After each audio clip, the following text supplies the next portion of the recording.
ನಮಸ್ಕಾರ ಸ್ನೇಹಿತರೆ. ಜ್ಯೋತಿಷ್ಯ ಶಾಸ್ತ್ರದ ಪ್ರಕಾರ ಧನಸ್ಸು ರಾಶಿಯವರಿಗೆ 2026ರ ಹೊಸ ವರ್ಷ ಹೇಗಿರಲಿದೆ? ಔದ್ಯೋಗಿಕ ಕ್ಷೇತ್ರದಲ್ಲಿರುವವರ ಬೆಳವಣಿಗೆ ಹೇಗಿದೆ? ವಿದ್ಯಾರ್ಥಿಗಳಿಗೆ ಈ ವರ್ಷ ಹೇಗಿದೆ? ವ್ಯಾಪಾರಸ್ಥರಿಗೆ ಜ್ಯೋತಿಷ್ಯ ಹೇಗಿದೆ? ಕೌಟುಂಬಿಕ ಜೀವನ ಹೇಗಿರಲಿದೆ? ಆರೋಗ್ಯ, ಆರ್ಥಿಕ ಸ್ಥಿತಿಯಲ್ಲಿ ಶುಭ ಫಲಗಳಿವೆಯಾ ಅಥವಾ ಅಶುಭ ಫಲಗಳಿವೆಯಾ ಎನ್ನುವ ಸಂಪೂರ್ಣ ಮಾಹಿತಿಯನ್ನ ಈ ವಿಡಿಯೋದಲ್ಲಿ ಹೇಳ್ತೀನಿ. ಕೊನೆಯವರೆಗೂ ಸ್ಕಿಪ್ ಮಾಡದೆ ನೋಡಿ.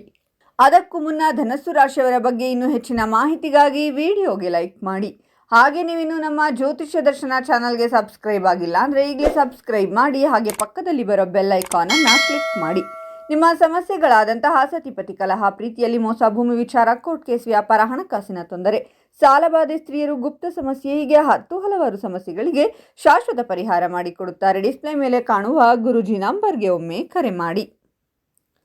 ಈ ವರ್ಷ ಧನಸ್ಸು ರಾಶಿಯವರು ಶನಿಯ ಪ್ರಭಾವದಲ್ಲಿರುತ್ತಾರೆ. ನಿಮ್ಮ ರಾಶಿ ಆಡಳಿತ ಗ್ರಹವಾದ ಗುರು ವರ್ಷದ ಆರಂಭದಲ್ಲಿ 7ನೇ ಮನೆಯ ಮೂಲಕ ಸಾಗುತ್ತಾನೆ ಮತ್ತು ಶನೀಶ್ವರನ ನಕಾರಾತ್ಮಕ ಪರಿಣಾಮಗಳನ್ನು ತಗ್ಗಿಸಲು ಕೆಲಸ ಮಾಡುತ್ತಾನೆ. ವರ್ಷದ ಮಧ್ಯದಲ್ಲಿ ಗುರು 8ನೇ ಮನೆಯ ಮೂಲಕ ಸಾಗುತ್ತಾನೆ ಮತ್ತು ವರ್ಷದ ಕೊನೆಯ ತ್ರೈಮಾಸಿಕದಲ್ಲಿ ಗುರು 9ನೇ ಮನೆಗೆ ಚಲಿಸುತ್ತಾನೆ. ಇದು ಶುಭ ಪ್ರಯೋಜನಗಳನ್ನು ತರುತ್ತದೆ. ಈ ವರ್ಷ ಧನಸ್ಸು ರಾಶಿಯ ಜನರು ಸಕಾರಾತ್ಮಕ ಶಕ್ತಿ ಮತ್ತು ಆತ್ಮವಿಶ್ವಾಸವನ್ನು ಅನುಭವಿಸುತ್ತಾರೆ. ಜನವರಿ 2026ರಿಂದ ಪ್ರಾರಂಭಿಸಿ ವರ್ಷ ಪೂರ್ತಿ ಮೀನ ರಾಶಿಯಲ್ಲಿ ಶನಿಯ ಪ್ರಭಾವದೊಂದಿಗೆ ಜವಾಬ್ದಾರಿ ಮತ್ತು ಸ್ವಯಂ ನಿಯಂತ್ರಣದ ಪ್ರಜ್ಞೆ ಆಳವಾಗುತ್ತದೆ. ಈ ವರ್ಷ ವೃತ್ತಿ, ವ್ಯವಹಾರ, ಪ್ರೇಮ ಸಂಬಂಧಗಳು, ಆರೋಗ್ಯ, ಸಂಪತ್ತು ಮತ್ತು ಶಿಕ್ಷಣದಂತಹ ಜೀವನದ ಪ್ರಮುಖ ಕ್ಷೇತ್ರಗಳಲ್ಲಿ ಸಮತೋಲನ, ಸುಧಾರಣೆ ಮತ್ತು ಪ್ರಗತಿಯನ್ನು ಸೂಚಿಸುತ್ತದೆ. 2026ರ ಧನಸ್ಸು ರಾಶಿಯ ಜಾತಕವು ಈ ವರ್ಷವು ನಿಮ್ಮ ಸಾಮರ್ಥ್ಯಗಳನ್ನು ಸಾಬೀತುಪಡಿಸಲು, ಹಿಂದಿನ ಪ್ರಯತ್ನಗಳಿಂದ ಲಾಭ ಪಡೆಯಲು ಮತ್ತು ಹೊಸ ಅವಕಾಶಗಳನ್ನು ಸ್ವೀಕರಿಸಲು ನಿಮಗೆ ಅವಕಾಶವನ್ನು ನೀಡುತ್ತದೆ ಎಂದು ಸೂಚಿಸುತ್ತದೆ. ಜೂನ್ 2026ರ ನಂತರ ಗುರುವಿನ ಕರ್ಕಾಟಕ ರಾಶಿ ಪ್ರವೇಶವು ಹೋರಾಟದ ನಂತರ ಯಶಸ್ಸಿನ ಅವಕಾಶವನ್ನು ತರುತ್ತದೆ. ಈ ಬಾರಿ ಕೆಲವು ಶುಭ ಘಟನೆಗಳು ಸಹ ಸಂಭವಿಸುತ್ತವೆ ಮತ್ತು ನಿಮ್ಮ ಖರ್ಚುಗಳು ಸಹ ಹೆಚ್ಚಾಗುತ್ತವೆ. ನಿಮ್ಮ ಜೀವನದಲ್ಲಿ ಸ್ಥಿರತೆ ಕ್ರಮೇಣ ಹೆಚ್ಚಾಗುತ್ತದೆ ಮತ್ತು ನಿಮ್ಮ ನಿರ್ಧಾರಗಳಿಂದ ನೀವು ತೃಪ್ತರಾಗುತ್ತೀರಾ. ಇದು ಸ್ವಯಂ ಅಭಿವೃದ್ಧಿ, ಪರಿಶ್ರಮ ಮತ್ತು ತಿಳುವಳಿಕೆ ಸಮಯವಾಗಿರುತ್ತದೆ. ಇದು ನಿಮ್ಮ ಜೀವನಕ್ಕೆ ಹೊಸ ದಿಕ್ಕನ್ನು ನೀಡುತ್ತದೆ. ಈ ವರ್ಷ ನಿಮ್ಮ ಮಾನಸಿಕ ಶಕ್ತಿಯನ್ನು ಬಲಪಡಿಸುತ್ತದೆ. ಅಕ್ಟೋಬರ್ 2026ರ ನಂತರ ಗುರುವಿನ ಸಿಂಹ ರಾಶಿ ಪ್ರವೇಶವು ನಿಮ್ಮ ದೃಷ್ಟಿಕೋನಕ್ಕೆ ಸ್ಪಷ್ಟತೆಯನ್ನು ತರುತ್ತದೆ ಮತ್ತು ವೃತ್ತಿ ಪ್ರಗತಿಗೆ ಅವಕಾಶವನ್ನು ಸೃಷ್ಟಿಸುತ್ತದೆ. ಜೀವನವು ಕೆಲವು ಸವಾಲುಗಳನ್ನು ಒಡ್ಡಿದರೂ ನಿಮ್ಮ ಬುದ್ಧಿವಂತಿಕೆ ಮತ್ತು ನಿರ್ಣಾಯಕತೆಯು ಅವುಗಳನ್ನು ನಿವಾರಿಸಲು ನಿಮಗೆ ಅನುವು ಮಾಡಿಕೊಡುತ್ತದೆ. ಆರ್ಥಿಕ ಸ್ಥಿತಿ ಹೇಗಿರುತ್ತೆ ಅಂದರೆ 2026 ಸಾಮಾನ್ಯವಾಗಿ ಉತ್ತಮವಾಗಿರುತ್ತದೆ. ಈ ವರ್ಷ ಶುಭ ಕಾರ್ಯಕ್ರಮಗಳಿಗೆ ಖರ್ಚು ಮಾಡುವ ಸಾಧ್ಯತೆ ಇರುತ್ತದೆ. ಆದಾಯದ ಮೂಲಗಳು ಬಲಗೊಳ್ಳುತ್ತವೆ ಮತ್ತು ಆರ್ಥಿಕ ಪರಿಸ್ಥಿತಿ ಕ್ರಮೇಣ ಸುಧಾರಿಸುತ್ತದೆ. ಜನವರಿ 2026ರ ಉದ್ದಕ್ಕೂ ಮೀನ ರಾಶಿಯಲ್ಲಿ ಶನಿಯ ಸ್ಥಾನವು ಖರ್ಚು ಮತ್ತು ಉಳಿತಾಯದ ಬಗ್ಗೆ ಎಚ್ಚರಿಕೆಯನ್ನು ತರುತ್ತದೆ. ಹಣಕಾಸಿನ ನಿರ್ಧಾರಗಳನ್ನು ಚಿಂತನಾಶೀಲವಾಗಿ ತೆಗೆದುಕೊಳ್ಳಬೇಕಾಗುತ್ತೆ, ಆದರೆ ಸರಿಯಾದ ದಿಕ್ಕಿನಲ್ಲಿ ತೆಗೆದುಕೊಳ್ಳುವ ಕ್ರಮಗಳು ಪ್ರಯೋಜನಗಳನ್ನು ನೀಡುತ್ತವೆ. ಜೂನ್ 2026ರಿಂದ ಗುರುವಿನ ಪ್ರಭಾವದಿಂದ ಆದಾಯ ಮತ್ತು ಆರ್ಥಿಕ ತಿಳುವಳಿಕೆ ಸುಧಾರಿಸುತ್ತದೆ. ಕುಟುಂಬದ ಜವಾಬ್ದಾರಿಗಳು ಹೆಚ್ಚಾಗಬಹುದು, ಆದರೆ ನಿಮ್ಮ ಹಣಕಾಸಿನ ಯೋಜನೆಗಳು ನಿಮ್ಮನ್ನು ಸಮತೋಲನದಲ್ಲಿರಿಸುತ್ತದೆ. ಉದ್ಯಮಿಗಳಿಗೆ ಈ ವರ್ಷ ಲಾಭದಾಯಕ ವ್ಯವಹಾರಗಳು, ಹೊಸ ಅವಕಾಶಗಳು ಮತ್ತು ಕ್ರಮೇಣ ಹೆಚ್ಚುತ್ತಿರುವ ಆದಾಯವನ್ನು ಸೂಚಿಸುತ್ತದೆ. ಜುಲೈ ಮತ್ತು ಆಗಸ್ಟ್ನಲ್ಲಿ ಯೋಜನೆ ಮತ್ತು ತಾಳ್ಮೆ ಅಗತ್ಯ. ಅನಗತ್ಯ ಖರ್ಚುಗಳನ್ನು ತಪ್ಪಿಸುವುದು ಅತ್ಯಗತ್ಯ. ಆಸ್ತಿ ಅಥವಾ ಭೂಮಿಯ ಬಗ್ಗೆ ಚಿಂತನಾಶೀಲ ನಿರ್ಧಾರಗಳನ್ನು ತೆಗೆದುಕೊಳ್ಳುವುದು ಪ್ರಯೋಜನಕಾರಿಯಾಗಿದೆ. ಅಕ್ಟೋಬರ್ 2026ರ ನಂತರ ಗುರುವಿನ ಸಂಚಾರವು ಹೂಡಿಕೆ ಅವಕಾಶಗಳನ್ನು ಸ್ಪಷ್ಟಪಡಿಸುತ್ತದೆ. ಮನೆ ಹೊಂದುವ ಸಂತೋಷವನ್ನು ನೀವು ಕಾಣಬಹುದು. ಈ ವರ್ಷದ ಕೊನೆಯಲ್ಲಿ ಧಾರ್ಮಿಕ ಪ್ರವಾಸ ನಡೆಯುವ ಸಾಧ್ಯತೆ ಇದೆ. ಯಾವುದೇ ಶುಭ ಘಟನೆಯು ನಿಮ್ಮ ಖರ್ಚುಗಳನ್ನು ಹೆಚ್ಚಿಸುತ್ತದೆ. ವೃತ್ತಿ ಜೀವನ ಹೇಗಿರುತ್ತೆ ಅಂದರೆ ಈ ವರ್ಷವು ನಿಮಗೆ ನಿರಂತರ ಪ್ರಗತಿ ಮತ್ತು ನಿಮ್ಮ ವೃತ್ತಿ ಜೀವನದಲ್ಲಿ ಹೊಸ ಅವಕಾಶಗಳನ್ನು ತರುತ್ತದೆ.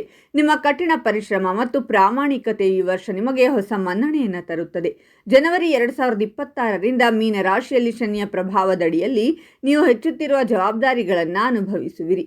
ಕೆಲಸದಲ್ಲಿ ನಿಮ್ಮ ಪ್ರಯತ್ನಗಳನ್ನು ಪ್ರಶಂಸಿಸಲಾಗುತ್ತದೆ ಮತ್ತು ನೀವು ನಿಮ್ಮ ಜವಾಬ್ದಾರಿಗಳನ್ನು ಉತ್ತಮವಾಗಿ ಪೂರೈಸಲು ಸಾಧ್ಯವಾಗುತ್ತದೆ. ನೀವು ಉದ್ಯೋಗದಲ್ಲಿದ್ದರೆ ನಿಮ್ಮ ಕೆಲಸದ ಗುಣಮಟ್ಟ ಮತ್ತು ನಿಮ್ಮ ಪ್ರಾಯೋಗಿಕ ವಿಧಾನವು ನಿಮ್ಮ ಮೇಲಧಿಕಾರಿಗಳ ವಿಶ್ವಾಸವನ್ನು ಗಳಿಸುತ್ತದೆ. ಜೂನ್ 2026ರ ನಂತರ ಗುರುವಿನ ಪ್ರಭಾವದ ಅಡಿಯಲ್ಲಿ ಕೆಲವು ವೃತ್ತಿ ಜೀವನದ ಗೊಂದಲಗಳ ಹೊರತಾಗಿಯೂ ಪ್ರಗತಿಗೆ ಅವಕಾಶಗಳಿರುತ್ತವೆ. ಕ್ರಮೇಣ ನಿಮ್ಮ ವೃತ್ತಿ ಜೀವನವು ಸುಧಾರಿಸುತ್ತದೆ ಮತ್ತು ನೀವು ಬಹುನಿರೀಕ್ಷಿತ ಅವಕಾಶಗಳಿಂದ ಪ್ರಯೋಜನ ಪಡೆಯುತ್ತೀರಾ. ವ್ಯವಹಾರದಲ್ಲಿರುವವರಿಗೆ ಈ ವರ್ಷ ಸ್ಥಿರತೆ ಮತ್ತು ವಿಸ್ತರಣೆಯನ್ನು ಸೂಚಿಸುತ್ತದೆ. ಹೊಸ ಸಂಪರ್ಕಗಳು, ಹೊಸ ಆಲೋಚನೆಗಳು ಮತ್ತು ಯೋಜನೆಗಳು ನಿಮಗೆ ವ್ಯಾಪಾರ ವ್ಯಾಪಾರ ಪ್ರಯೋಜನಗಳನ್ನು ತರುತ್ತವೆ. ಅಕ್ಟೋಬರ್ 2026ರ ನಂತರ ಗುರುವಿನ ರಾಶಿಚಕ್ರ ಬದಲಾವಣೆಯು ನಿಮ್ಮ ಆತ್ಮವಿಶ್ವಾಸವನ್ನು ಹೆಚ್ಚಿಸುತ್ತದೆ, ನಿಮಗೆ ಯಶಸ್ಸಿನ ಬಾಗಿಲುಗಳನ್ನು ತೆರೆಯುತ್ತದೆ. ನಿಮ್ಮ ಕೌಶಲ್ಯಗಳನ್ನು ಹೆಚ್ಚಿಸಲು ಮತ್ತು ಹೊಸ ದಿಕ್ಕುಗಳಲ್ಲಿ ಕೆಲಸ ಮಾಡಲು ನೀವು ಅವಕಾಶಗಳನ್ನು ಕಂಡುಕೊಳ್ಳುವಿರಿ. ಈ ವರ್ಷ ಉದ್ಯೋಗ ಬದಲಾವಣೆಯ ಬಲವಾದ ಸಾಧ್ಯತೆಯೂ ಇದೆ ಮತ್ತು ನೀವು ಗಮನಾರ್ಹ ಅವಕಾಶಗಳನ್ನು ಸಹ ಪಡೆಯುತ್ತೀರಾ. ವೈವಾಹಿಕ ಜೀವನ ಹೇಗಿರುತ್ತೆ ಅಂದರೆ 2026ನೇ ವರ್ಷವು ವೈವಾಹಿಕ ಜೀವನಕ್ಕೆ ಮಿಶ್ರ ಜೀವನದ ಲಕ್ಷಣಗಳನ್ನು ತೋರಿಸುತ್ತಿದೆ. ಈ ವರ್ಷ ನೀವು ನಿಮ್ಮ ವೈವಾಹಿಕ ಜೀವನದಲ್ಲಿ ಏರಿಳಿತಗಳನ್ನು ಎದುರಿಸಬೇಕಾಗುತ್ತದೆ. ಪ್ರತಿಕೂಲ ಸಂದರ್ಭಗಳಲ್ಲಿ ನಿಮ್ಮ ಸಂಗಾತಿಯ ಭಾವನೆಗಳನ್ನು ಅರ್ಥ ಮಾಡಿಕೊಳ್ಳಲು ಪ್ರಯತ್ನಿಸಿ ಮತ್ತು ಅವರ ಕಡೆಗೆ ಸಮರ್ಪಣಾ ಭಾವನೆಯನ್ನು ಹೊಂದಿರಿ. ಯಾವುದೇ ರೀತಿಯ ತಪ್ಪು ತಿಳುವಳಿಕೆ ಇದ್ದರೆ ಅದನ್ನು ತಕ್ಷಣ ತೆಗೆದುಹಾಕಿ, ಇಲ್ಲದಿದ್ದರೆ ವಿಷಯವು ಉಲ್ಬಣಗೊಳ್ಳಬಹುದು. ನಿಮ್ಮ ಸಂಗಾತಿಯ ಕಡೆಗೆ ನಿಮ್ಮ ಜವಾಬ್ದಾರಿಗಳನ್ನು ಅರ್ಥ ಮಾಡಿಕೊಳ್ಳಿ ಮತ್ತು ಅವರ ಅಗತ್ಯಗಳನ್ನು ಪೂರೈಸಿ. ಇದು ನಿಮ್ಮ ವೈವಾಹಿಕ ಜೀವನವನ್ನು ಸಂತೋಷಪಡಿಸುತ್ತದೆ. ಶಿಕ್ಷಣ ಕ್ಷೇತ್ರದಲ್ಲಿ ಮಕ್ಕಳಿಂದ ಉತ್ತಮ ಪ್ರದರ್ಶನವಿರುತ್ತದೆ. ನಿಮ್ಮ ಸಂಗಾತಿಯ ಆರೋಗ್ಯದ ಬಗ್ಗೆಯೂ ಕಾಳಜಿ ವಹಿಸಿ. ನಿಮ್ಮ ವೈವಾಹಿಕ ಜೀವನದ ಜವಾಬ್ದಾರಿಗಳಿಂದ ಓಡಿ ಹೋಗಬೇಡಿ ಮತ್ತು ನಿಮ್ಮ ಸಂಗಾತಿಯ ಬಗ್ಗೆ ಅಸಡ್ಡೆ ತೋರಬೇಡಿ. ಇನ್ನು ಪ್ರೇಮ ಜೀವನದ ಬಗ್ಗೆ ನೋಡುವುದಾದರೆ, ಪ್ರೀತಿ ಮತ್ತು ಕುಟುಂಬ ಜೀವನದ ಬಗ್ಗೆ ಧನಸ್ಸು ರಾಶಿಯವರಿಗೆ ಈ ವರ್ಷ ನಿಮ್ಮ ಸಂಬಂಧಗಳಿಗೆ ಹೆಚ್ಚಿನ ತಿಳುವಳಿಕೆ ಮತ್ತು ಆಳವನ್ನು ತರುತ್ತದೆ.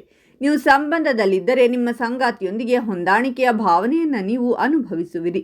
ಜನವರಿ 2026ರಿಂದ ಶನಿಯ ಪ್ರಭಾವವು ನಿಮ್ಮ ಸಂಬಂಧಕ್ಕೆ ಹೆಚ್ಚಿನ ಗಂಭೀರತೆ ಮತ್ತು ಜವಾಬ್ದಾರಿಯನ್ನು ತರುತ್ತದೆ. 2026ರ ಧನಸ್ಸು ರಾಶಿಯ ವಾರ್ಷಿಕ ಜಾತಕದ ಪ್ರಕಾರ ಹಳೆಯ ಭಿನ್ನಾಭಿಪ್ರಾಯಗಳು ಬಗೆಹರಿಯುತ್ತವೆ ಮತ್ತು ಪರಸ್ಪರ ತಿಳುವಳಿಕೆ ಹೆಚ್ಚಾಗುತ್ತದೆ.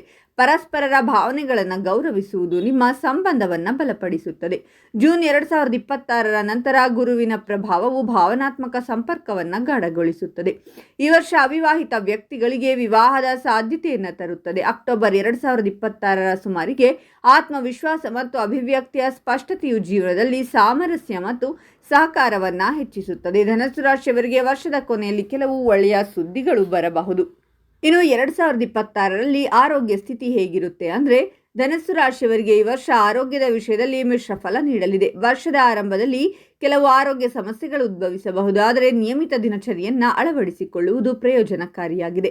ಬಲವಾದ ಮಾನಸಿಕ ಆರೋಗ್ಯವನ್ನು ಕಾಪಾಡಿಕೊಳ್ಳಲು ಸಾಕಷ್ಟು ವಿಶ್ರಾಂತಿ, ಸಕಾರಾತ್ಮಕ ಚಿಂತನೆ ಮತ್ತು ಸಮತೋಲಿತ ಜೀವನ ಶೈಲಿ ಅತ್ಯಗತ್ಯ. ಜೂನ್ 2026ರ ನಂತರ ಗುರುವಿನ ಪ್ರಭಾವವು ಕ್ರಮೇಣ ಮಾನಸಿಕ ಸ್ಥಿರತೆ ಮತ್ತು ಆತ್ಮವಿಶ್ವಾಸವನ್ನು ಸುಧಾರಿಸುತ್ತದೆ. ಅಕ್ಟೋಬರ್ 2026ರ ನಂತರ ಶಕ್ತಿಯ ಮಟ್ಟಗಳು ಹೆಚ್ಚಾಗುವ ನಿರೀಕ್ಷೆ ಇದೆ. ಹೆಚ್ಚಿದ ಕೆಲಸದ ಒತ್ತಡವು ಆಯಾಸ ಅಥವಾ ಒತ್ತಡಕ್ಕೆ ಕಾರಣವಾಗಬಹುದು. ಆದ್ದರಿಂದ ವಿಶ್ರಾಂತಿ ಮತ್ತು ಕೆಲಸದ ನಡುವೆ ಸಮತೋಲನವನ್ನು ಕಾಯ್ದುಕೊಳ್ಳುವುದು ಅತ್ಯಗತ್ಯ. ಈ ವರ್ಷ ನಿಮ್ಮ ಆರೋಗ್ಯಕ್ಕೆ ಆದ್ಯತೆ ನೀಡಲು ಮತ್ತು ಸಕಾರಾತ್ಮಕ ಅಭ್ಯಾಸಗಳನ್ನು ಅಳವಡಿಸಿಕೊಳ್ಳಲು ನಿಮ್ಮನ್ನು ಪ್ರೇರೇಪಿಸುತ್ತದೆ. ಒಟ್ಟಾರೆಯಾಗಿ ವರ್ಷದ ಕೊನೆಯ ತ್ರೈಮಾಸಿಕವು ನಿಮಗೆ ಉತ್ತಮವಾಗಿರುತ್ತದೆ. 2026ರಲ್ಲಿ ಶಿಕ್ಷಣದ ಬಗ್ಗೆ ನೋಡೋದಾದರೆ, ಈ ವರ್ಷ ಧನಸ್ಸು ರಾಶಿ ವಿದ್ಯಾರ್ಥಿಗಳಿಗೆ ಶಿಕ್ಷಣ ಕ್ಷೇತ್ರದಲ್ಲಿ ಸಾಧನೆಗಳನ್ನು ಸೂಚಿಸುತ್ತದೆ. ನಿಮ್ಮ ಕಠಿಣ ಪರಿಶ್ರಮಕ್ಕೆ ಖಂಡಿತವಾಗಿಯೂ ಪ್ರತಿಫಲ ನೀಡುತ್ತದೆ. ಜನವರಿ 2026ರ ಉದ್ದಕ್ಕೂ ಮೀನ ರಾಶಿಯಲ್ಲಿ ಶನಿಯ ಸ್ಥಾನವು ಅಧ್ಯಯನದಲ್ಲಿ ಶಿಸ್ತು ಮತ್ತು ಸ್ಥಿರ ಅಭ್ಯಾಸವನ್ನು ಪ್ರೇರೇಪಿಸುತ್ತದೆ. ಸ್ಪರ್ಧಾತ್ಮಕ ಪರೀಕ್ಷೆಗಳಿಗೆ ತಯಾರಿ ನಡೆಸುತ್ತಿರುವ ವಿದ್ಯಾರ್ಥಿಗಳಿಗೆ ಈ ವರ್ಷ ಉತ್ತಮ ಅವಕಾಶಗಳನ್ನು ತರುತ್ತದೆ. ನೀವು ಹೊಸ ಕೋರ್ಸ್ ಅಥವಾ ಕೌಶಲ್ಯವನ್ನು ಕಲಿಯಲು ಬಯಸಿದರೆ ಈ ಸಮಯ ಅನುಕೂಲಕರವಾಗಿರುತ್ತದೆ. ನೀವು ವಿದೇಶದಲ್ಲಿ ಶಿಕ್ಷಣವನ್ನು ಪಡೆಯುತ್ತಿದ್ದರೆ ಅಲ್ಲಿಯೂ ಯಶಸ್ಸಿಗೆ ಅವಕಾಶವಿರುತ್ತದೆ. ಅಕ್ಟೋಬರ್ 2026ರ ನಂತರ ಅಧ್ಯಯನದಲ್ಲಿ ಏಕಾಗ್ರತೆ ಮತ್ತು ನಿಯಮಿತ ಅಭ್ಯಾಸವು ನಿಮ್ಮನ್ನು ಯಶಸ್ಸಿಗೆ ಕೊಂಡೊಯ್ಯುತ್ತದೆ. ಗೊಂದಲಗಳನ್ನು ಕಡಿಮೆ ಮಾಡಲು ಮತ್ತು ಅಧ್ಯಯನದ ಮೇಲೆ ಗಮನವನ್ನು ಕಾಪಾಡಿಕೊಳ್ಳಲು ಸಮಯದ ಸರಿಯಾದ ಬಳಕೆ ಅತ್ಯಗತ್ಯ. 2026ರಲ್ಲಿ ಧನಸ್ಸು ರಾಶಿಯವರಿಗೆ ವಿಪರೀತ ಅನಾರೋಗ್ಯ ಕಾಡುವ ಸಂಭವವಿದೆ. ಈ ಸಮಸ್ಯೆಗಳಿಂದ ಬಹಳ ನರಳಬೇಕಾಗುತ್ತೆ. ಹಾಗಾಗಿ ಆರೋಗ್ಯದ ಬಗ್ಗೆ ಬಹಳ ಎಚ್ಚರದಿಂದಿರಿ. ನೋಡಿದ್ರಲ್ಲ ಸ್ನೇಹಿತರೆ, ಧನಸ್ಸು ರಾಶಿಯವರ 2026ರ ಭವಿಷ್ಯ ಹೇಗಿದೆ ಅಂತ. ಓಂ ರಾಘವೇಂದ್ರಾಯ ನಮಃ ಅಂತ ಕಾಮೆಂಟ್ ಮಾಡಿ. ವಿಡಿಯೋವನ್ನು ನಿಮ್ಮ ಎಲ್ಲ ಸ್ನೇಹಿತರು ಹಾಗೂ ಸಂಬಂಧಿಕರಿಗೂ ಶೇರ್ ಮಾಡಿ. ಧನಸ್ಸು ರಾಶಿಯವರ ಪ್ರತಿ ತಿಂಗಳ ಭವಿಷ್ಯಕ್ಕಾಗಿ ನಮ್ಮ ಚಾನಲನ್ನು ಸಬ್ಸ್ಕ್ರೈಬ್ ಮಾಡಿ.